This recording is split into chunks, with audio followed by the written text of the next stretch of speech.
구주 예수 더욱 사랑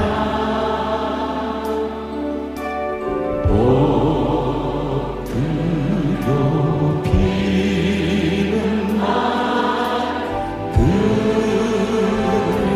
들으소서. 내 진짜 소원이 내 구주 예수를 더욱 사랑 더욱 사랑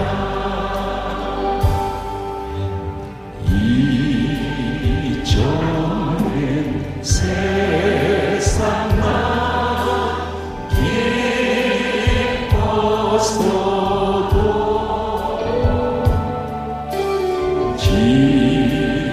지금의 기쁨은 오직 예수. 두 손 듭니다.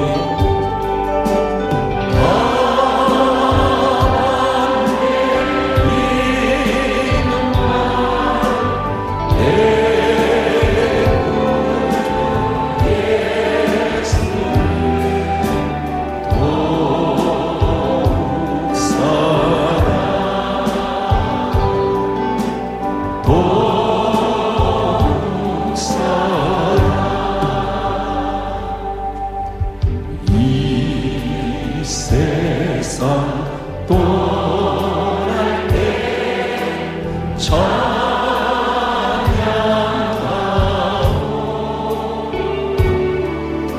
숨질 때 하는 말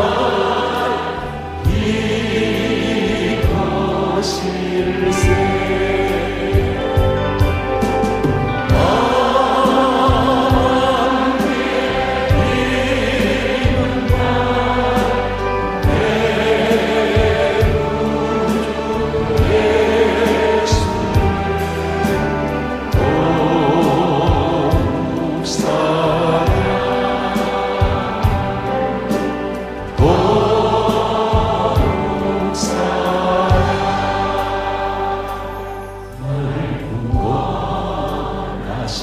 주 감사 모든 것 주신 감사 귀한 주님의 감사 주의 곁에 계시네 향기로운 공초의 감사 외로운 가을 날 감사 사라진 눈물도 감사 나의 영혼 평안에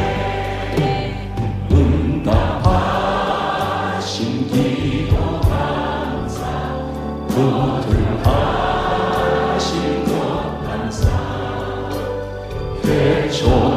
헤쳐나온 풍랑 감사 모든 채우시네 아픔과 기쁨도 감사 절망 중이고 감사 증량도 달름의 감사 크신 사랑 감사해 길가에 장미꽃 감사 장미가 시고 감사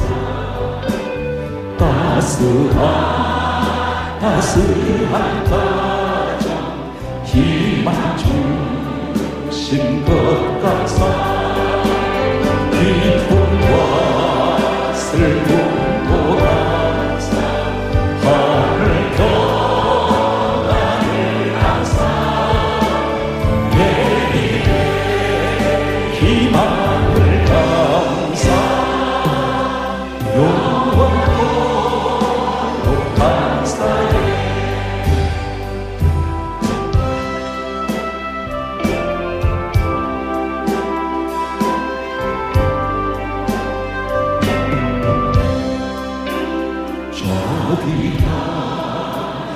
예수여 내가 사랑 가운데 의지할 일 없으니 슬픈 자가 됩니다.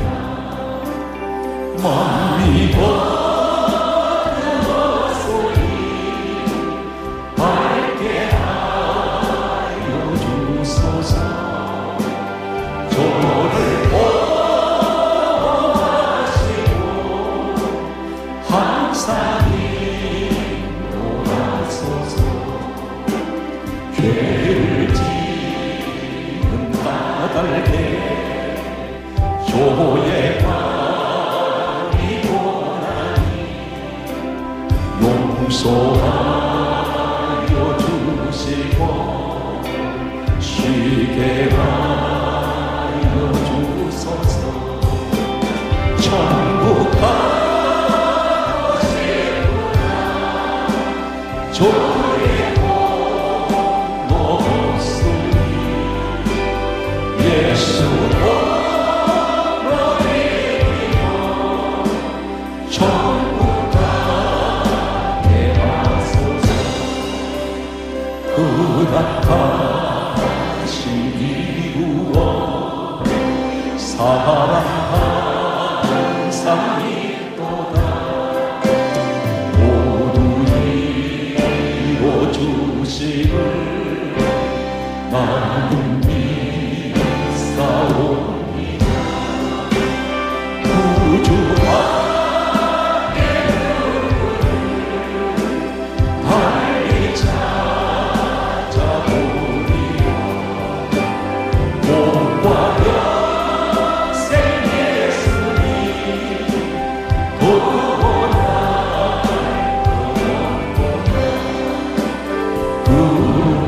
거룩하신 구주여 비록 날 사셨으니 어찌 감사한지 말로 할 수 없다. 주의 대한 영상을 나로 있게 하시고 하늘 날아가서 사랑하게 하소서.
하박국 선지자가 있습니다. 이 사람은 하나님께서 당대에 가장 귀하게 쓰셨던 선지자였습니다.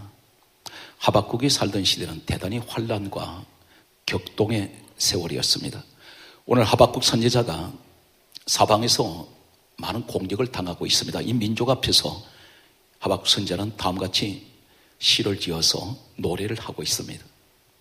하박국 3장 16절에 이렇게 말하고 있습니다. 내가 들었으므로 내 창자가 흔들렸고 그 목소리로 인하여 내 입술이 떨렸도다, 이렇게 말하고 있습니다. 그러면서 동시에 하는 말이 무리가 우리를 치러 올라오는 환난 날을 내가 기다림으로 대단히 불안하고 공포와 두려움 속에서 고백하고 있습니다. 그러면서 이렇게 말합니다. 내 뼈에 썩이는 것이 들어왔도다. 그렇게 말하면서 내 몸이 내 처소에서 떨리는 도다, 이렇게 말하고 있습니다. 사시나무 떨듯이 자신의 몸이 떨고 있습니다. 온갖 무리라 그랬습니다. 한두 명이 아니라 수많은 사람들 떼를 지어서 공격을 해 들어옵니다. 우리 모습이 어떻습니까? 2013년 오늘 추수감사 주일이 오기까지 우리 모습을 돌아보면 사방에서 나를 치러 들어오는 수많은 문제들이 있었습니다. 질병이란 여러 가지 위기 앞에 노출될 때가 있었습니다. 때때로 경제적인 어려움 때문에 이 가난이 나를 죽음으로 몰고 갈 때가 있습니다. 사람들을 통해서 많은 말로 상처를 받았던 지난 한 해였는지도 모릅니다. 이런 환난 가운데 있던, 어쩌면 시대가 다르고 사람은 다르고 장소는 달라도 오늘 하박국 선지자가 겪는 이 아픔은 우리의 아픔일 수가 있습니다. 이러한 가운데서도 이 하박국 선지자는 곧 이어서 이렇게 17절에 이렇게 말하고 있습니다. 비록 무화과 나무가 무성치 못하며 포도나무에 열매가 없으며 감람나무에 소출이 없으며 밭에 식물이 없을지라도 나는 내 하나님 여호와를 인하여 즐거워하며 나의 구원의 하나님을 기뻐하리로다. 그렇게 고백하면서 이렇게 말하고 있습니다. 그가 말하기를 주 여호와는 나의 힘이시라. 나의 발을 사슴과 같게 하사 나로 나의 높은 곳에 다니게 하시리로다. 하시리로다, 이 말은 무슨 의미입니까? 미래 지향형입니다. 진행형을 말하고 있습니다. 과거형이 아닙니다. 하나님 그렇게 해주시겠다는 것입니다. 나는 지금은 아무것도 없습니다. 하나님, 내게 감람나무가 무성하지 못합니다. 나의 인생이 화려하지 못합니다. 포도나무에 열매도 없습니다. 아무것도 거둔 것이 없습니다. 농사를 지었습니다. 그러나 결국은 얻는 것이 없습니다. 감람나무에, 그리고 포도나무에, 그리고 무화과나무에 아무것도 얻을 것이 없습니다. 밭에 식물이 없습니다. 우리의 양이 없습니다. 우리 간에 아무것도 없습니다. 소도 없습니다. 이런 상황이지만 나는 비록 그럴지라도 하나님을 인하여 즐거워하고 기뻐합니다. 오늘 여러분이 되시기 바랍니다. 그러면서 고백하는 말이 그랬습니다. 주 여호와는 나의 힘이시라. 나는 아무것도 힘이 없지만 하나님은 나의 힘이신데 나의 발을 사슴 같게 하셔서, 사슴이 어떤 모습을 보여주고 있습니까? 천진난만하게 뜁니다. 낭떠러지도 잘 뛰어넘습니다. 달리기를 잘합니다. 우리에게 하신 말씀입니다. 나는 힘들고 어려울지라도 신앙의 경주를, 믿음의 달리기를, 목표 지점을 향해서 바울같이 그렇게 고백하고 있습니다. 나는 푯대를 향하여 달리노라. 오늘 우리의 모습을 오늘 하박국 선지자를 통해서 말씀하고 있습니다. 추수감사절의 유래를 잠깐 소개하겠습니다. 막이란 하나의 예배가 아니고 추수감사절에는 이런 유래가 있습니다. 1620년 영국 웨일즈 항을 떠나는 두 척의 배가 있었습니다. 한 척의 배는 황금을 찾아서 남미로 떠나가는 서팁 올로호가 있었고, 한 척의 배는 신앙의 자유를 찾아서 북미로 떠나가는 메이플라워가 있었습니다. 목적이 전혀 다릅니다. 남미로 가는 그 배는 황금을 찾아가고 있습니다. 지금으로 얘기하면 세상을 향하여 명예를 찾아서, 세상 권력을 찾아서, 세상의 부귀영화를 찾아서 가는 사람이 있고, 오늘 북미로 떠나가는 메이플라워에 타고 있는 이 153명, 역사는 기록하고 있습니다. 이 사람들은 돈보다도, 세상 부귀영화보다도, 세상 어떤 물질보다도 중요한 것은 나는 신앙의 자유를 찾아서 갑니다. 하나님을 찾아서 가는 모습입니다. 그들은 정처 없이 바다를 항해를 합니다. 이 사람들은 106일 동안 기나긴 항해를 했습니다. 그리고 1620년 12월 20일 그들은 106일 만에 미국 보스턴 항구 옆에 프리모스 항에 도착하게 됩니다. 혹한의 겨울 바람을 맞으면서 눈보라 속에서 그들이 프리모스 항에 도착했을 때 153명 가운데 50명은 106일 동안의 기나긴 항해 속에서 추위와 굶주림으로 죽었습니다. 프리모스 항에 첫 발을 디딘 사람은 103명이 미국 땅을 디딛게 됩니다. 이 사람들은 눈보라 속에서 가장 먼저 그들이 도착하자마자 한 것은 나무를 베어다가 하나님의 집 교회를 세웠습니다. 그리고 그 교회를 중심으로 해서 역시 나무를 베어서 자신의 집들을 지어갔습니다. 봄이 돌아왔습니다. 봄이 왔을 때 지난 겨울이 지난 동안에 50명이 세상을 떠났습니다. 그들은 혹한의 겨울 속에서 굶주림과 추위 속에서 죽어갔습니다. 남아있는 사람들 가운데에는 심한 동상으로 해서 팔다리가 절단되었습니다. 이 사람들은 봄에 들어왔을 때 황무지를 개간을 했습니다. 땅을 갈아엎어서 영국 땅에서 가지고 온 종자씨를 뿌리기 시작했습니다. 옥수수씨와 감자씨와 밀을 뿌렸습니다. 그리고 첫 가을이 왔을 때 첫 곡식을 거둔 것을 가지고 하나님 앞에 나아가서 고난에 지나간 시간 속에서 하나님 앞에 눈물을 흘리며 감사의 예배를 드렸습니다. 이것이 추수감사절의 시작입니다. 이후에 1789년 조지 워싱턴 대통령에 의해서 미국은 11월 26일 날, 매년 11월 26일 날 추수감사절로 지정을 하고 국경일로 선포했습니다. 그리고 그 후에 루즈벨트 대통령에 의해서 매년 11월 셋째 주 목요일 날을 추수감사절로 정하게 됩니다.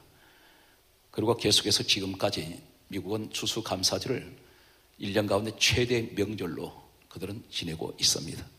우리나라는 매년 11월 셋째 주일, 바로 오늘 추수감사절로 지키고 있습니다. 추수감사절의 의미는 어떤 것입니까?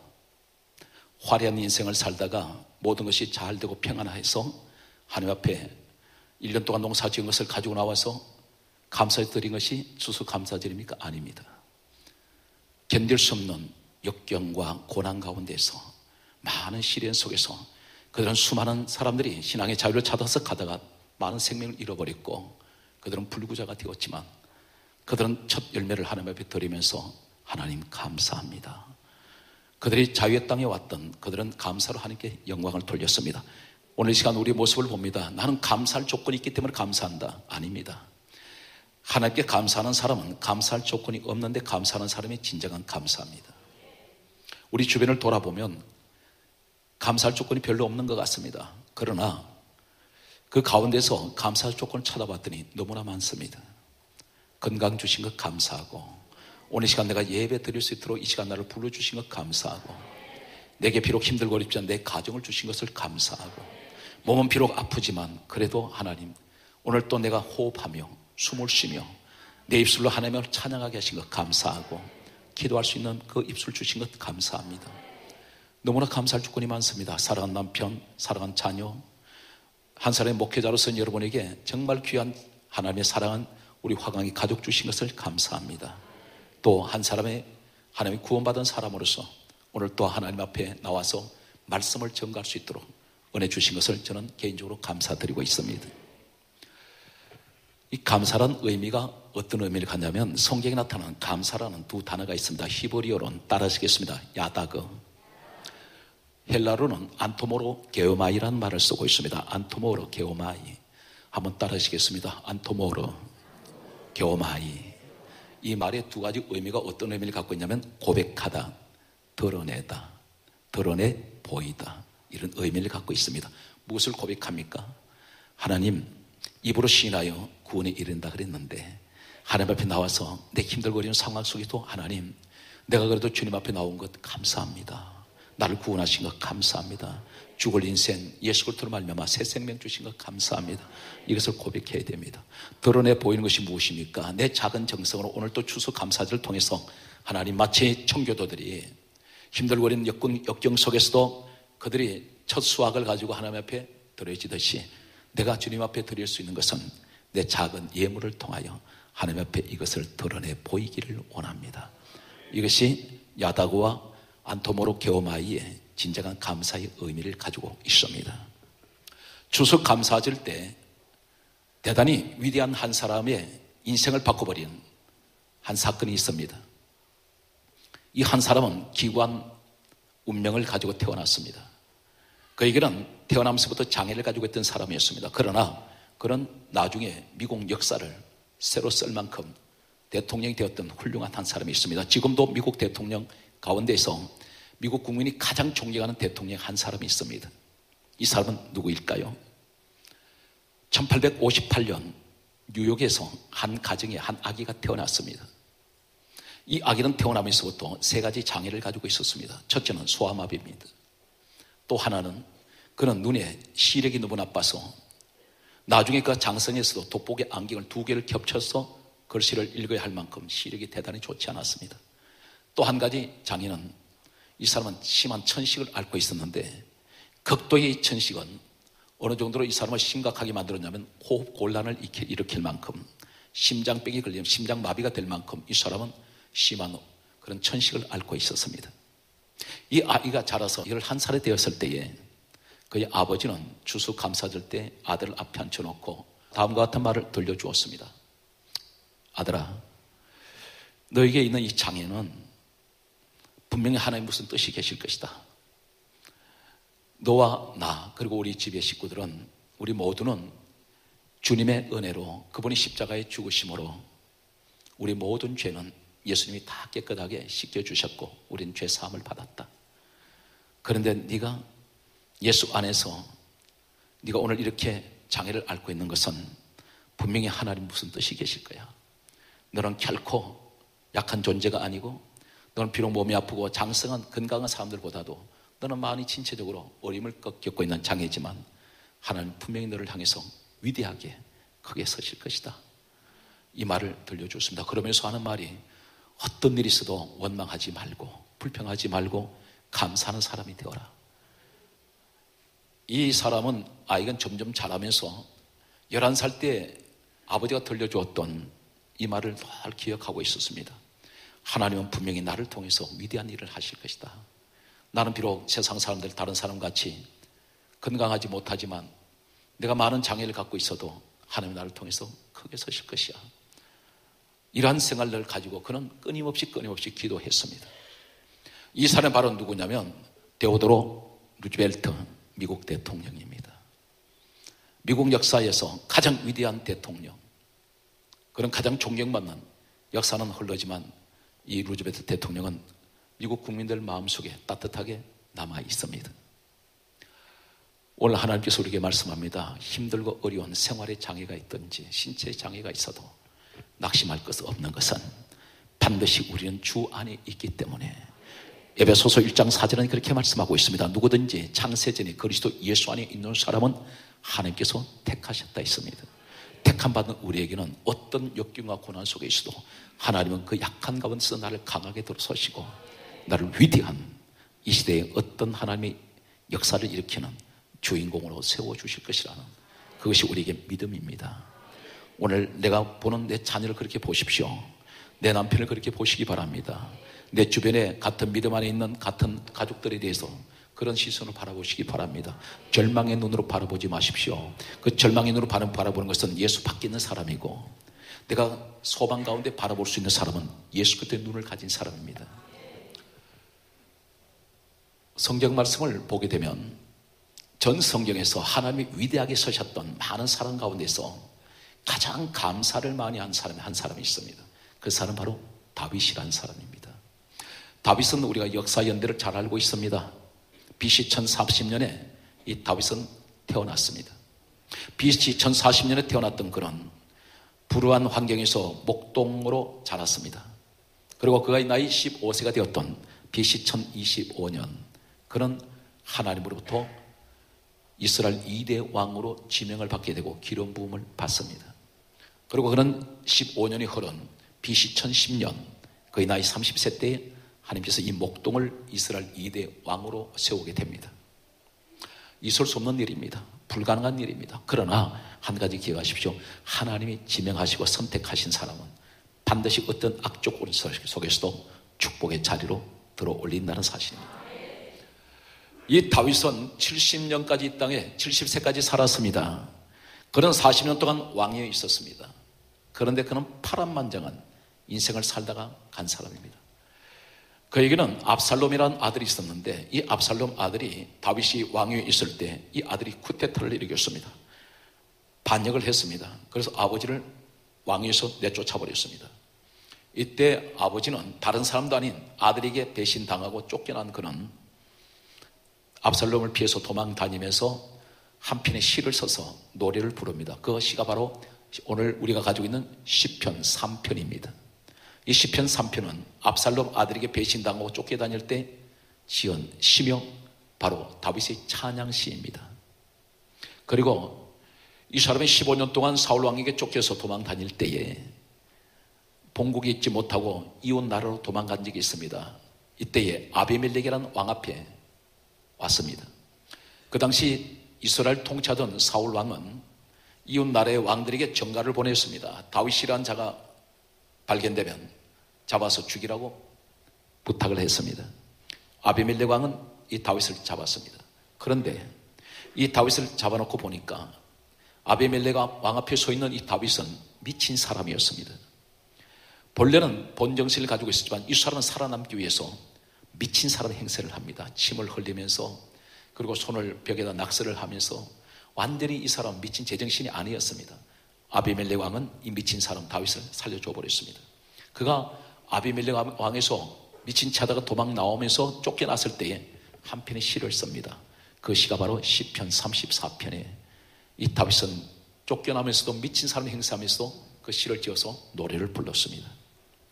또 한 편의 시를 지은 것은 가장 위기의 순간에서 그가 지었던 시는 사울 왕에게 15년 동안 쫓겨다닐 때에 사막 한가운데 있는 굴 속에 숨었습니다.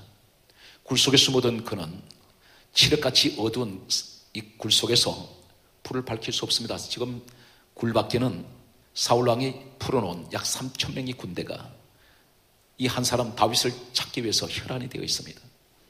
이런 위기 앞에서 이 다윗이 글씨도 제대로 보이지 않았을 것입니다. 그런 한 편의 시를 쓰면서 시편 57편 4절을 이렇게 기록하고 있습니다. 내가 불사는 자 중에 누워 있습니다. 사방이 불길입니다. 자신은 누워 있습니다.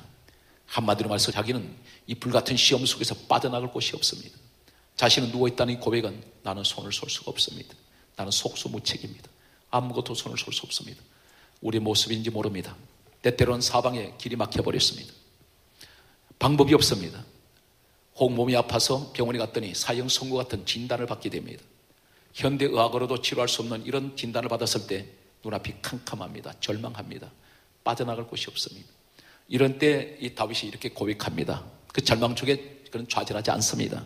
그러면서 고백하기를 시편 57편 7절에 이렇게 말하고 있습니다. 내 하나님이여, 내가 확정되고 확정되어 사오니 내가 노래하고 찬송하리이다. 뭘 확정하고 확정했다는 것입니까? 그는 환경을 돌아보면 전부가 사방의 불길입니다. 이 불같은 시험 속에서 다윗이 고백하는 것은 그러나 하나님, 나는 내 하나님을 향한 그 믿음은 확정되고 확정되어 있습니다. 두 번 강조합니다. 내 마음은 흔들리지 않습니다. 하나님을 향한 이 마음은 아무도 흔들 수가 없고, 내가 불길 속에서 드러누워 죽는 한이 있어도 나는 내 마음은 하나님을 향해 있습니다.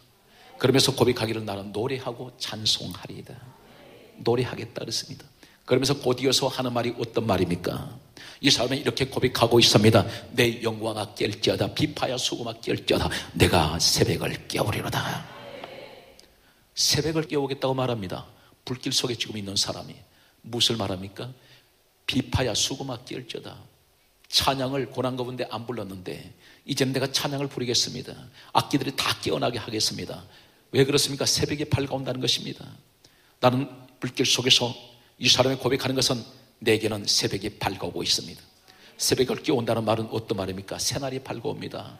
칠흑 같은 어둠은 서서히 지나가고 밝은 새 아침이 밝아오고 있습니다. 이 사람은 고난 중에도 그 믿음을 가지고 있습니다. 그는 새벽을 바라보는 사람입니다. 그는 새벽을 기다리는 사람입니다. 우리의 믿음이 되시기 바랍니다. 그러면서 이 사람이 고백하는 것은 성경에서 가장 많은 감사를 했던 이 다윗의 고백은 어떤 것입니까? 이렇게 고백하고 있습니다. 내가 만민 중에 감사하오며 열방 중에 주를 찬송하리이다. 만민 중에 감사하는, 결국 하나님 어떻게 하십니까? 이 사람을 가리켜 사도행전 13장 22절에 이 다윗 한 사람, 전 성경에서 믿음의 위대한 사람들 가운데서 다윗 한 사람은 이렇게 말씀하고 있습니다. 내가 다윗을 만나니 내 마음에 합한 사람이라. 내가 다윗을 통하여 나의 모든 뜻을 다 이루리라. 감사하는 사람은 하나님 가장 기뻐합니다. 우리 축복의 주인공이 여러분이 되십시오.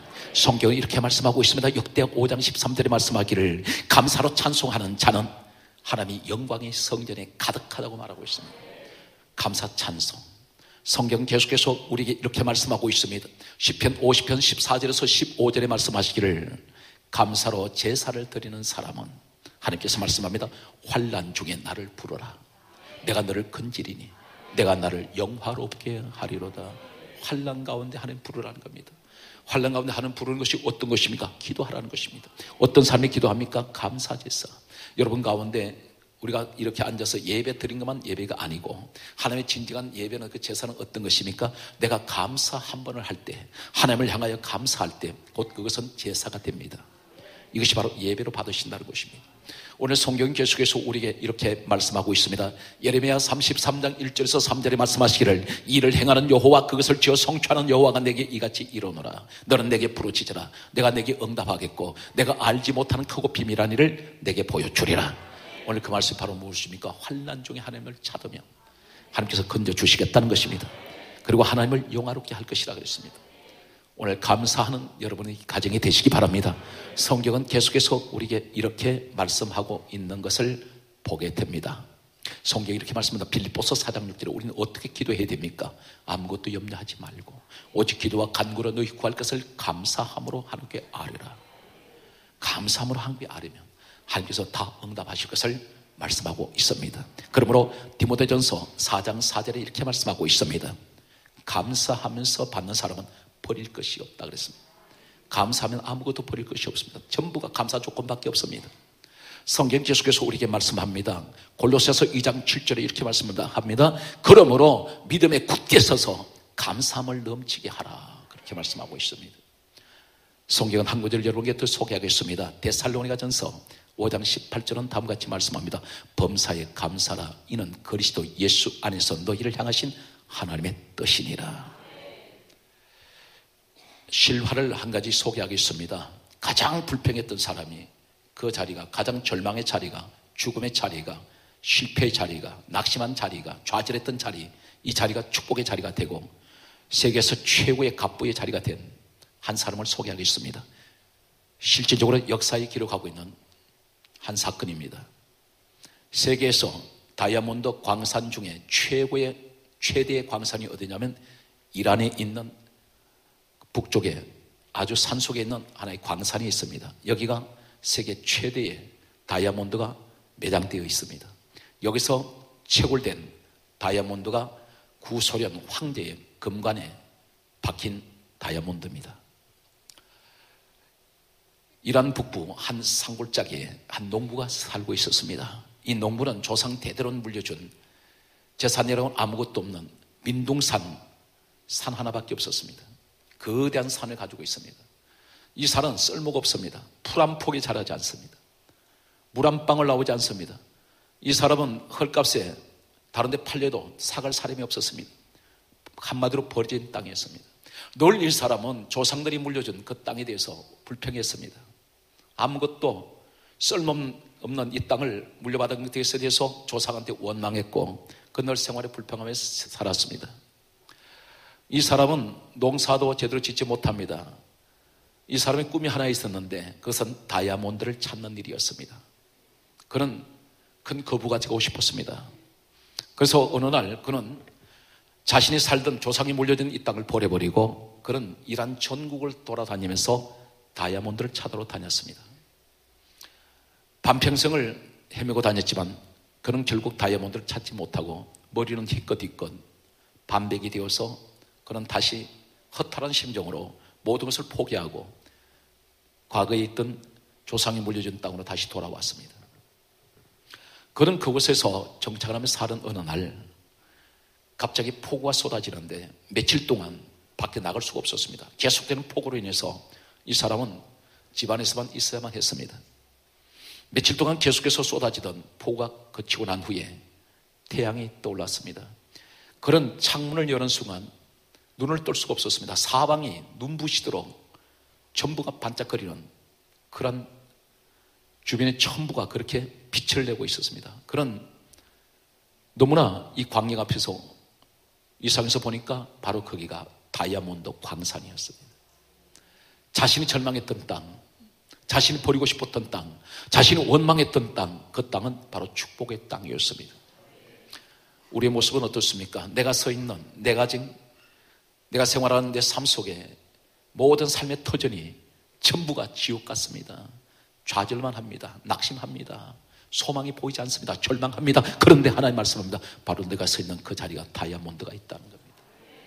내 가정, 이 농부는 평생을 다이아몬드를 찾아다니지만 그곳에는 없습니다.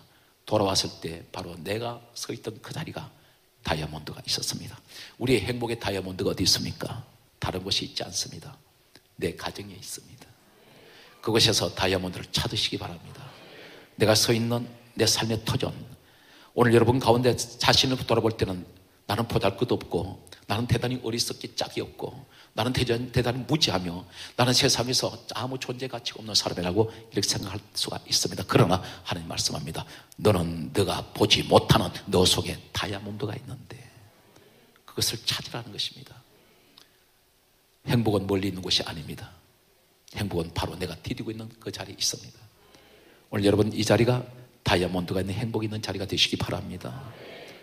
오늘 하나님께서는 추수감사절을 우리가 보내면서 하시는 말씀은 고난을 감사로 바꾸고 슬픔이 있으면 기쁨으로 가는 이 자리는 감사로 예배를 드리는 자가 하나님께서 기뻐하시고 바로 그 사람을 통해서 하나님께서는 귀하게 아름답게 돌아서실 것을 말씀하고 있습니다.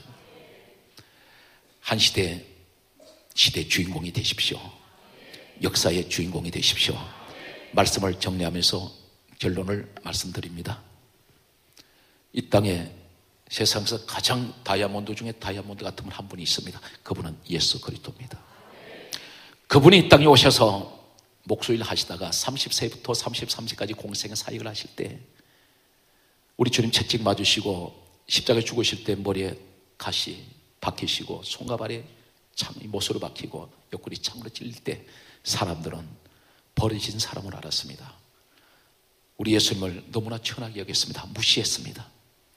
그런데 그분은 바로 온 인류를 구원하시는 우리에게 축복의 다이아몬드가 되시는 구원의 주님이 되십니다. 그분이 우리를 살리셔서요, 그분을 붙드세요.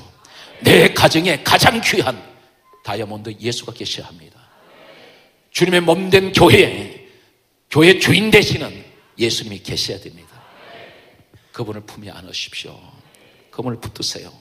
세상 것을 다 잃어버려도 내 주님만큼은 결코 잊지 못하는, 내 마음에 확정되고 확정된, 그리고 내가 오히려 고난 가운데 노래하고 찬송하는 이 시대에 하나님이 선택하신 예수 그리스도의 사람이 되시기를 축복합니다.